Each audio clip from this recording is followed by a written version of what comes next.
नमस्कार दोस्तों, गुरु की पाठशाला में का स्वागत है। आज अलंकार पार्ट 3 में अर्थालंकार के बारे में पढ़ेंगे हम। अर्थालंकार, जब काव्य में अर्थ के आधार पर चमत्कार। दोस्तों, अब हम अर्थालंकार के प्रकारों के बारे में बात करेंगे। अर्थालंकार के प्रमुख प्रकारों में उपमा अलंकार, रूपक अलंकार, उत्प्रेक्ष्य अलंकार, विभावना अलंकार, मानवीकरण अलंकार, अन्योक्ति अलंकार और प्रतीप अलंकार है। इसके अलावा भी काफ़ी अलंकार है जिसके बारे में मैं आगे में बात करूँगा। अर्थालंकार में सबसे पहले बात करेंगे उपमा अलंकार की। उपमा अलंकार का सामान्य अर्थ है समानता या तुलना। अर्थात उपमा में किसी एक वस्तु को दूसरे वस्तु के समान बताया जाता है, या दूसरे शब्दों में कहे तो एक वस्तु की तुलना दूसरी वस्तु से की जाती है। इसकी परिभाषा है जहाँ एक वर्णित वस्तु की उसके किसी विशेष गुण, क्रिया, स्वभाव आदि की समानता के आधार पर अन्य वस्तु से समानता स्थापित की जाए, वहाँ उपमा अलंकार होता है। उपमा यानी किसी से तुलना की जा रही है यहाँ पर, ठीक है। जहाँ ये भाव होता है वहाँ उपमा अलंकार होता है। उपमा अलंकार के ही अंतर्गत कुछ इसके अंग हैं, जिसमें पहला अंग है उपमेय, जिसकी समानता किसी के साथ बताई जाए, इसे प्रस्तुत भी कहते हैं।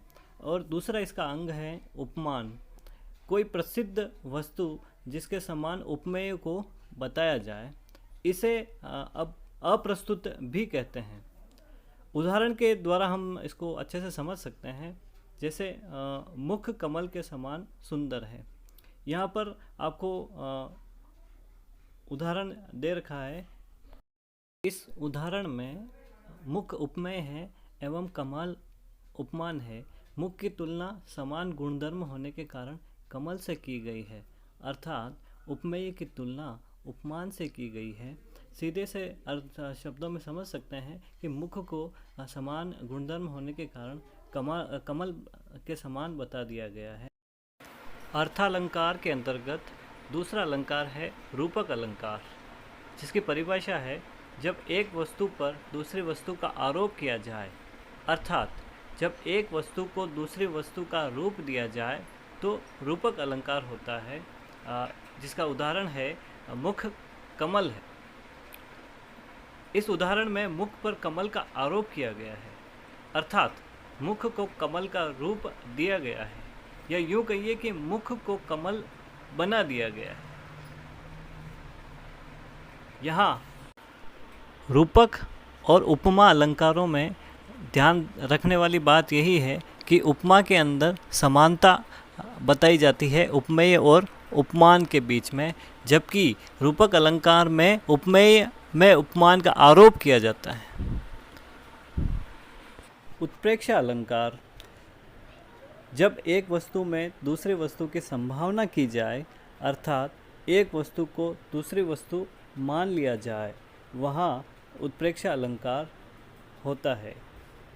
उत्प्रेक्ष्य अलंकार में कुछ वाचक शब्द का प्रयोग किया जाता है, यथा मानो, मनो, मनु, मनु, जानो, जनु, सा इत्यादि। उदाहरण से हम समझ सकते हैं कि नेत्र मानो कमल है। यहाँ पर मानो शब्द का वाचक शब्द का प्रयोग किया गया है। मानो यानी संभावना व्यक्त करना है, यानी वास्तव में जो नहीं है उसकी संभावना व्यक्त कर ली जाती है, उसे मान लिया जाता है। नेत्र वास्तव में कमल नहीं है, परंतु मान लिया गया है, संभावना कर ली जाए कि वे कमल ही है, वह उत्प्रेक्ष्य अलंकार होता है। विभावना अलंकार, परिभाषा जब कारण के न होने पर भी कार्य का होना वर्णित होने पर विभावना अलंकार होता है। विभावना का अर्थ होता है बिन या बिना, यानी कि कहा जाए कि बिना कारण के ही कोई कार्य हो रहा है, वहाँ पर विभावना अलंकार होता है। उदाहरण, बिनु पद चले सुने बिनु काना, कर बिनु कर्म करे विधि नाना। यहाँ पर बिना पैर के ही चलने की बात की जा रही है और बिना कान के ही सुनने की बात की जा रही है, अतः यहाँ विभावना अलंकार होगा। मानवीकरण अलंकार, जहाँ अमानव पदार्थों अर्थात निर्जीव वस्तुओं पर मानव सुलभ गुणों और क्रियाओं का आरोप किया जाता है वहाँ मानवीकरण अलंकार होता है। जैसे एक उदाहरण के साथ, चुपचाप खड़ी थी वृक्ष पांत, सुनती जैसे कुछ निजी बात।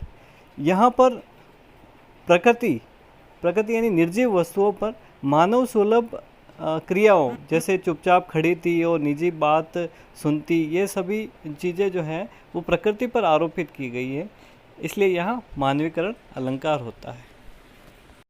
अन्योक्ति अलंकार परिभाषा: जहाँ अप्रस्तुत के वर्णन के द्वारा प्रस्तुत का बोध कराया जाए वहाँ अन्योक्ति अलंकार माना जाता है। प्रस्तुत अर्थ वह अर्थ होता है जो प्रसंग का विषय नहीं होता परंतु जो प्रस्तुत के अर्थ के समान होता है। इसका सीधा सा अर्थ बता सकते हैं अप्रस्तुत प्रशंसा, यानी जो नहीं है उसकी प्रशंसा की जाती है। एक उदाहरण से हम आसानी से इसको समझ सकते हैं। माली आवत देख कर कलियन करी पुकारी, फूले फूले चुन लिए काली हमारी बारी। यहाँ पर देखने वाली बात है कि यहाँ माली, कलियाँ और फूलों का कथन किया गया है, पर ये अप्रस्तुत हैं, नहीं है वहाँ पर। प्रसंग से इनका कोई संबंध नहीं। प्रस्तुत अर्थ है काल, युवा पुरुषों और वृद्धजनों का। काल को आता देखकर युवा पुकार उठते हैं कि यह वृद्धों को ले जा रहे हैं, थोड़े समय में हम भी वृद्ध हो जाएंगे और फिर हमारी बारी भी आ जाएगी। यानी कि यहाँ अप्रस्तुत प्रशंसा की गई है, इसलिए यहाँ पर अन्योक्ति अलंकार होगा। प्रतीप अलंकार परिभाषा: जहाँ पर प्रसिद्ध उपमान को उपमेय अथवा उपमेय को उपमान सिद्ध करके उपमेय की उत्कृष्टता वर्णित की जाती है वहाँ प्रतीप अलंकार होता है। शब्दों में न उलझिए, आसान भाषा में समझा देता हूँ। अप्रस्तुत को प्रस्तुत व प्रस्तुत को अप्रस्तुत सिद्ध कर प्रस्तुत की उत्कृष्टता मानी जाती है। उदाहरण से मैं समझा देता हूँ आपको। सखी मयंक तव मुख सम सुंदर।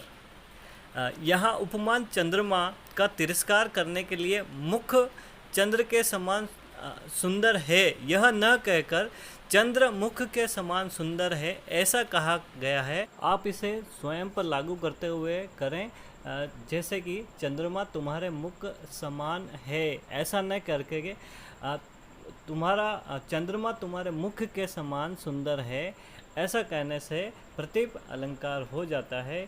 यह उपमा अलंकार का उल्टा है। अलंकारों का प्रकरण हम यही समाप्त करते हैं। अन्य बचे हुए अलंकार हम अलग से एक वीडियो जारी कर आपको दिखाएंगे। हमारे चैनल गुरु की पाठशाला को लाइक और शेयर ज़रूर करें।